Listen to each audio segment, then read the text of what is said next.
Paz do Senhor, prezado irmão, prezada irmã, um prazer estar com você nesse momento, através do canal da Igreja Evangélica Assembleia de Deus e a EBD, Fonte Inesgotável de Conhecimento. Estaremos nesta oportunidade estudando a lição de número 6, Paulo no poder do Espírito Santo de Deus.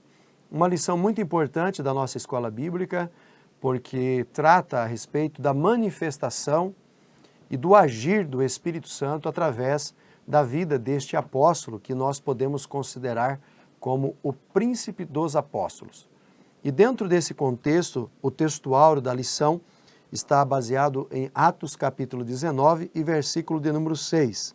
E impondo-lhes Paulo as mãos, veio sobre eles o Espírito Santo, e falavam línguas e profetizavam.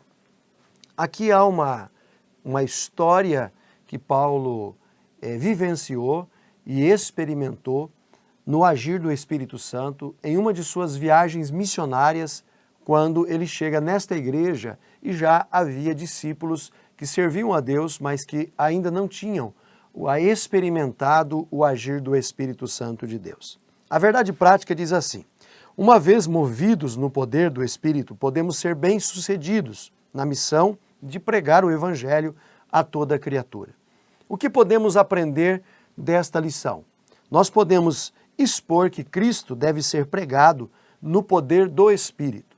Toda mensagem que vá ser ministrada por pregadores, ensinadores, mestres, doutores, deve conter Jesus como centro e o caminhar desta mensagem sendo direcionado pelo Espírito Santo de Deus. Esta lição também vai identificar o argumento de Paulo sobre a plenitude do Espírito Santo de Deus. Ou seja, Paulo, em todas as suas visitas ministeriais, sempre aplicava a ação do Espírito Santo como primazia. E ele mesmo vai dizer que em todas as igrejas que ele pastoreou, ele procurou não pregar sobre a sua sabedoria humana, sobre o seu conhecimento humano, mas no poder do Espírito Santo de Deus.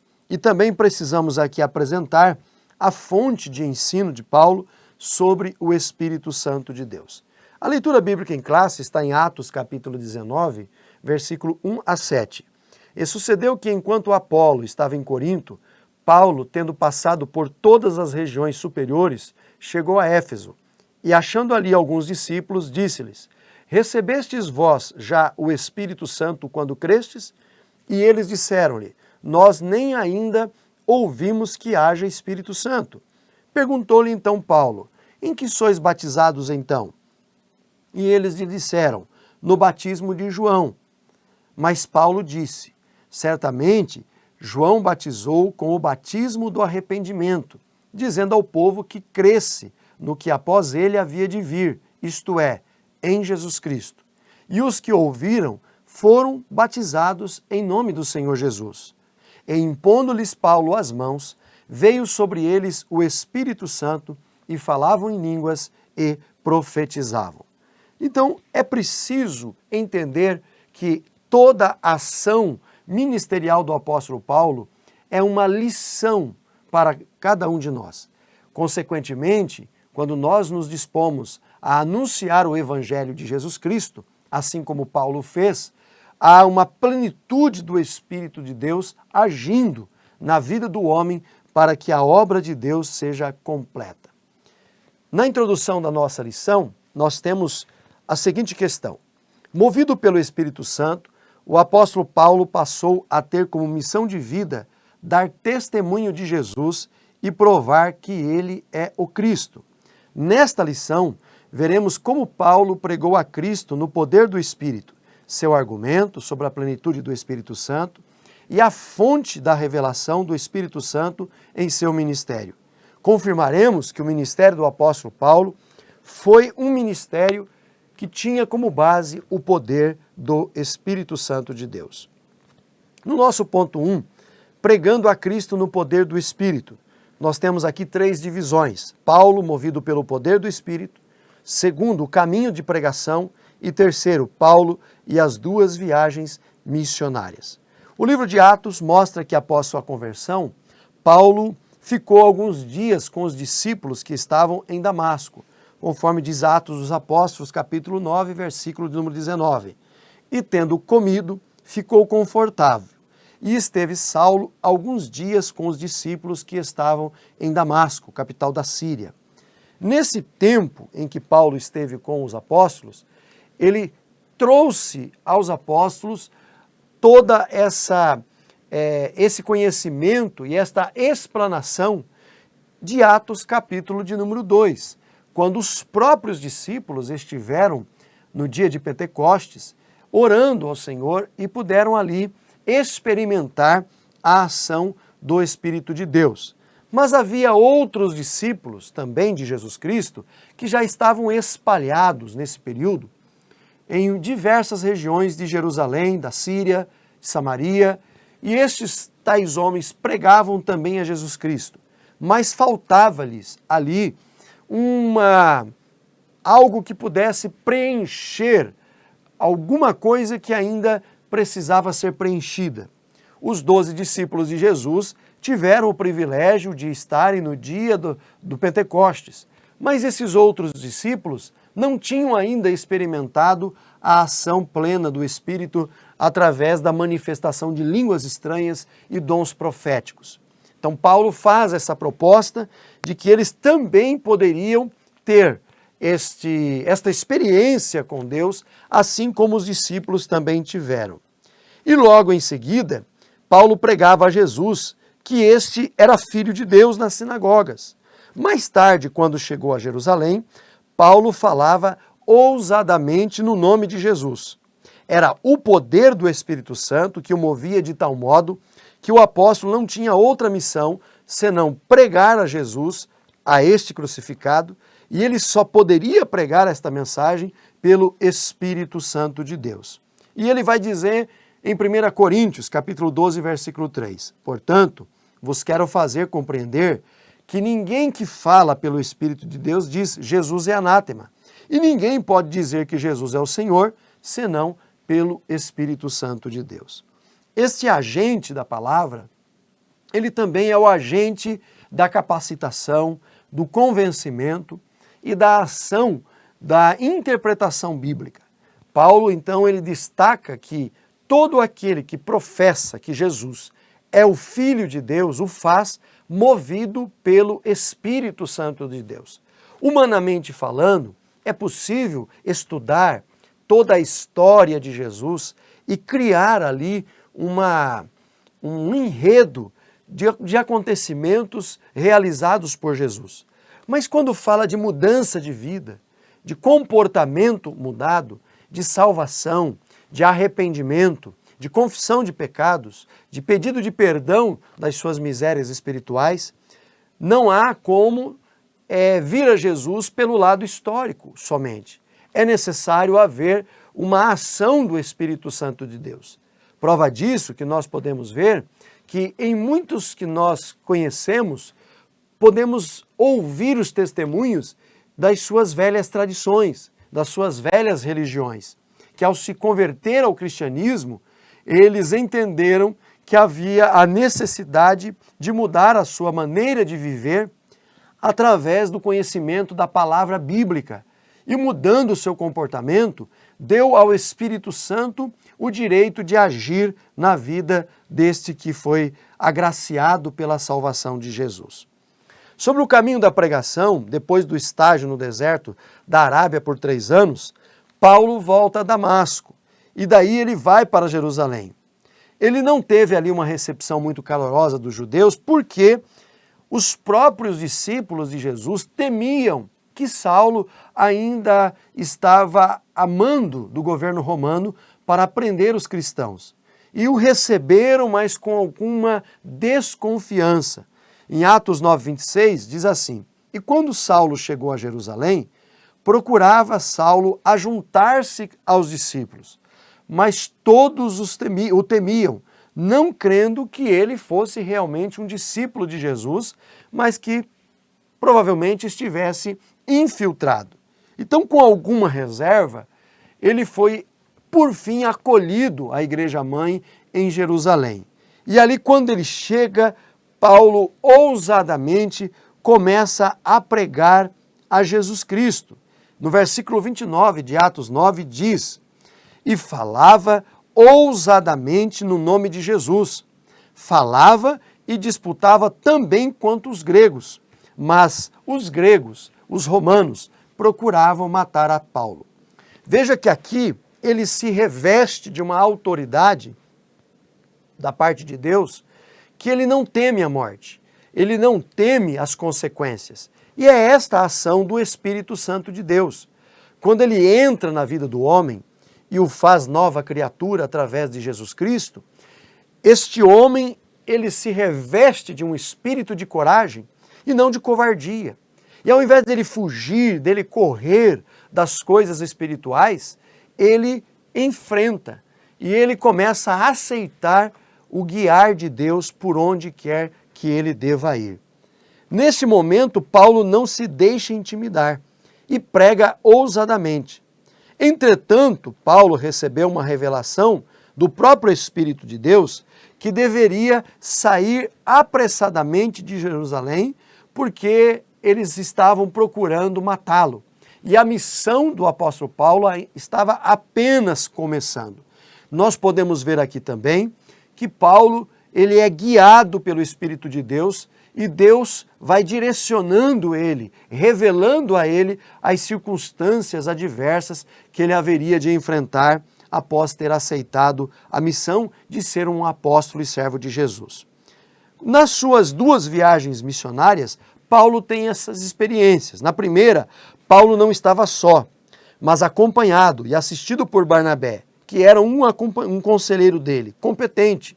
Os 2, Paulo e Barnabé, passaram por vários lugares, visitaram os discípulos que estavam em Antioquia, Fenícia, Chipre e outros pequenos lugares. Já na segunda viagem, Paulo e Barnabé voltam para Antioquia porque a igreja dessa cidade havia crescido e se tornou o ponto de partida para visitar outras cidades.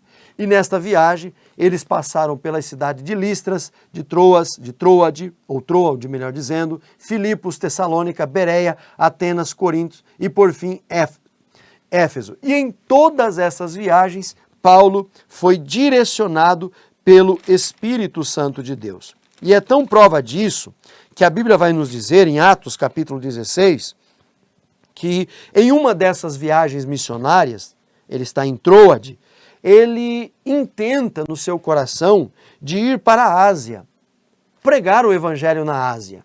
Todavia, o Espírito Santo de Deus se manifesta a Paulo e impede a Paulo de continuar no seu intento de chegar à Ásia, tá? De pregar a palavra na Ásia. Veja que o propósito de Paulo era pregar o evangelho na Ásia, mas o Espírito de Deus não queria Paulo naquele momento pregando o evangelho na Ásia. Consequentemente, a Bíblia vai nos dizer que eles tiveram uma outra intenção de ir para Mísia, Mísia e Betínia, mas novamente o Espírito de Jesus Cristo se manifesta e impede, proíbe que Paulo vá para esta cidade. Versículo 7 vai dizer: defrontando Mísia, tentavam ir para Bitínia, mas o Espírito de Jesus não o permitiu. Todavia, Deus tinha um propósito, e à noite, Paulo tem uma visão de um jovem varão dizendo: passa a Macedônia e socorre-nos, e ajuda-nos. Veja, Deus queria Paulo em um outro lugar. E nessa direção que Paulo recebeu do Espírito Santo de Deus, ele aceita essa proposta e ele vai até a Macedônia, mais especificamente chegando na cidade de Filipos, na Europa. E quando ele está ali, ele começa a pregar a palavra de Deus para uma mulher. E esta mulher reconhece, à beira de um rio, a necessidade de converter ao Evangelho. E ela aceita Jesus. Consequentemente, ao entrar na cidade, havia também uma jovem adivinhadora, e esta jovem recebeu a libertação dos demônios que estavam sobre ela. E, consequentemente, também após Paulo ser preso, também direcionado pelo Espírito Santo de Deus, O Senhor liberta Paulo e Silas daquela prisão, o carcereiro que está ali tenta se matar, mas Paulo prega o evangelho para o carcereiro e ele e a sua família aceitam a Jesus Cristo. Então veja como é importante você entender que o Espírito Santo de Deus direciona todas as coisas. O argumento de Paulo sobre a plenitude do Espírito Santo. Paulo aclara o ensino sobre esta plenitude. Nos capítulos anteriores que nós vemos aqui, depois da separação entre Paulo e Barnabé, o jovem Timóteo e Silas passaram a acompanhar o apóstolo. E quando Paulo voltou a Éfeso, deparou-se com um grupo de discípulos que seguiam o ensino de Apolo, que também era um discípulo de Jesus. E estes também haviam sido batizados, mas batismo nas águas, o batismo de João Batista. E quando Paulo interpela eles, eles declaram que não conheciam o Espírito Santo. Mas Paulo começa a pregar sobre o Espírito Santo de Deus e que o Espírito de Deus era uma ferramenta importantíssima para fazer pessoas serem testemunhas e pregadoras de eloquência do Evangelho do Senhor Jesus. Mas para isso é preciso crer. Não há como receber o Espírito Santo de Deus na vida sem primeiro crer, porque o Espírito de Deus não é alguém que invade o coração sem o livre aceitar, o livre aceite. É importante sempre deixar claro, algumas pessoas até dizem, por que fulano não aceitou a mensagem depois de ouvir a pregação? É porque ali ainda o Espírito Santo não viu uma oportunidade aberta no coração deste homem, porque é preciso crer. Ninguém recebe o batismo no Espírito Santo antes de crer em Cristo como Salvador. Somente depois de passar ou de converter-se, pela experiência da conversão, de reconhecer Jesus como Salvador, aí sim que o Espírito Santo de Deus vai entrar na vida do crente e batizá-lo com o seu poder. Por isso, o apóstolo Pedro vai dizer, e disse-lhe Pedro, arrependei-vos, e cada um de vós seja batizado em nome do Senhor Jesus Cristo, para perdão dos seus pecados, e recebereis o dom do Espírito Santo de Deus. Veja que esta ação do Espírito não é só entrar no homem. Esse sentimento de alegria, de gozo, de paz, de comunhão, esse sentimento de que Deus escreveu o seu nome no livro da vida, ele vai além através do Espírito Santo de Deus. Ele não só te dá essa conscientização, como diz a Bíblia Sagrada, né, que o Espírito de Deus comunica com o nosso espírito que nós somos filhos de Deus. Romanos 8,16. Veja, além dessa comunicação que o Espírito de Deus faz em nós, ele também nos dá poder. E esse poder, ele vem através da manifestação dos dons espirituais. Para que os dons espirituais? São para o exercício pleno de uma vida cristã em comunhão com Deus. E quando Paulo destaca esse batismo com o Espírito Santo, ele vai falar do processo das línguas estranhas e também do processo do profetizar. Mas vai muito além. Nós temos os dons do Espírito Santo em 1 Coríntios 12 e versículo de número 8, diz assim, porque a um é dada mediante o Espírito a palavra da sabedoria. O que é esta palavra da sabedoria? É realmente o conhecimento das coisas espirituais, daquilo que Deus quer revelar através da nossa vida pelo estudo da palavra.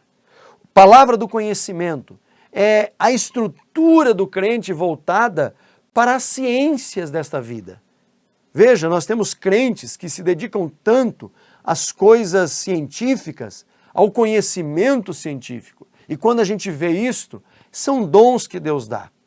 Outra coisa que Deus faz, a fé, os dons de curar, operações de milagres, profecia, discernimento de espíritos, variedade de línguas, capacidade para interpretá-las. Além desses, também Paulo vai dizer que são os dons ministeriais. Ele fala dom de apóstolo, dom de profetas, dom de mestres, dom de operações de milagres, dons de curar, socorros, governos, variedade de línguas. Em um outro momento, Paulo também vai destacar que o Senhor mesmo deu uns para apóstolos, outros para profetas, outros para pastores, outros para evangelistas, outros para mestres e para doutores. Tudo isso é uma ação do Espírito de Deus, motivando pessoas a se dedicarem ao exercício ministerial e aos dons ministeriais dentro da igreja. E é esse Espírito também que vai em Gálatas capítulo 5 e versículo 22 manifestar através da sua ação o fruto, que é a consequência da vida cristã em comunhão com Deus. E ele vai destacar também 9 frutos, que é amor, alegria, paz, longanimidade, benignidade, bondade, fidelidade, mansidão e domínio próprio. Então, quando Paulo se encontra com Apolo, ele percebe que aqueles discípulos estavam também fora desse plano e precisariam ser colocados dentro desta manifestação, porque talvez não estiveram no dia de Pentecostes. Mas quem era Apolo? Apolo era um judeu de Alexandria, uma cidade egípcia de grande cultura. Segundo dizem, em Alexandria havia uma das maiores bibliotecas de todo o mundo daquela época.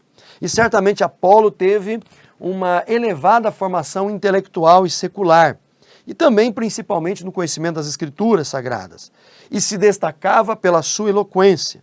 Mas Apolo faltava-lhe a ele o poder do Espírito Santo de Deus. E quando Paulo prega para ele, ele também recebe o poder do Espírito Santo de Deus e começa a falar em línguas estranhas e também a profetizar. Paulo também vai falar sobre a fonte do ensino, que é o Espírito Santo de Deus, a igreja de Éfeso. As Escrituras, como fonte de revelação sobre o Espírito Santo, têm um propósito. Visto que Paulo era um erudito nas Escrituras, a sua primeira fonte de conhecimento era acerca da divindade de Deus, pelo Antigo Testamento, porque ele foi educado aos pés de Gamaliel, um mestre da lei. Então ele conhecia toda a estrutura intelectual, filosófica, sistemática do Antigo Testamento. Mas ele precisava construir também uma tese, e não uma tese teórica, mas uma tese prática, daquilo que ele estava vivendo dentro do Evangelho. Por isso que em Gálatas, capítulo de número 2 e versículo de número 19, na parte B do versículo vai dizer: estou crucificado com Cristo. Logo já não sou mais eu quem vive, mas Cristo vive em mim. E para que isso acontecesse, ele vai dizer: vivo pela fé no Filho de Deus, porque eu, para a própria lei, morri para a lei. Agora era uma novidade de vida. E o Espírito Santo queria usar Paulo nesse momento da sua vida. Não com as suas teorias do Antigo Testamento, mas com a prática de ser guiado pelo Espírito de Deus no Novo Testamento. O Pentecostes também foi uma fonte de revelação do Espírito Santo. A segunda fonte reveladora do Espírito Santo foi a experiência vivida pelos apóstolos no dia de Pentecostes. Em seguida, sua própria experiência quando foi cheio do Espírito Santo depois da sua conversão. Veja o que diz Atos dos Apóstolos, capítulo de número 9, versículo 17. E Ananias foi e entrou na casa onde Saulo estava, ainda cego. E impondo-lhes as mãos, disse: irmão Saulo, o Senhor Jesus, que te apareceu no caminho por onde vinhas, me enviou para que você torne a ver e sejas cheio do Espírito Santo. Olha que coisa linda. A experiência de ter ali se encontrado com Jesus. E agora a experiência de receber o poder do Espírito Santo de Deus. Então Paulo vivenciou esse momento na vida dele. E o que isso ensina para nós? Ensina que todo crente, ao aceitar a Jesus, ele já recebe o Espírito de Deus para habitar dentro dele. mas existe um revestimento. E esse revestimento é dado pelo Espírito Santo de Deus para ser um pregoeiro da verdade, para ser eloquente na palavra. E ao ensinar sobre o Espírito Santo aos Efésios, Paulo não desfez a mensagem de João Batista e nem de Apolo. Pelo contrário, o apóstolo fortaleceu a mensagem de João Batista e revelou o Cristo profetizado por João e ainda deu aos apóstolos que estavam presentes, que eram cerca de 12, mais algo maravilhoso, algo a mais, a cereja do bolo, podemos assim dizer. Então ele ora pelos discípulos, impõe as mãos sobre as suas cabeças e o Espírito Santo de Deus é derramado como chuva abundante sobre todos e eles começam a falar em línguas e a profetizar.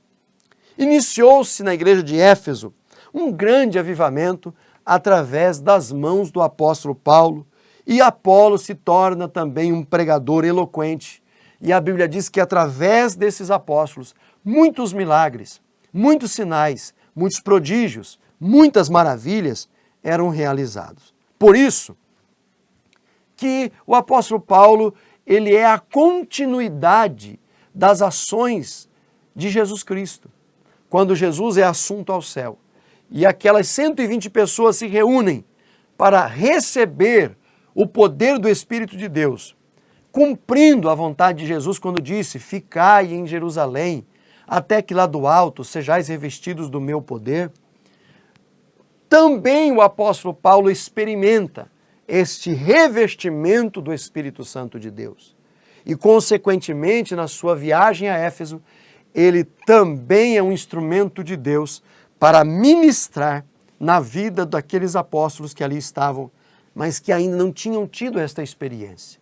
Por isso venho dizer a vocês, no poder do Espírito Santo, o apóstolo Paulo, além de realizar curas e milagres em nome de Jesus, levou também a igreja de Éfeso a espalhar o evangelho de Jesus Cristo.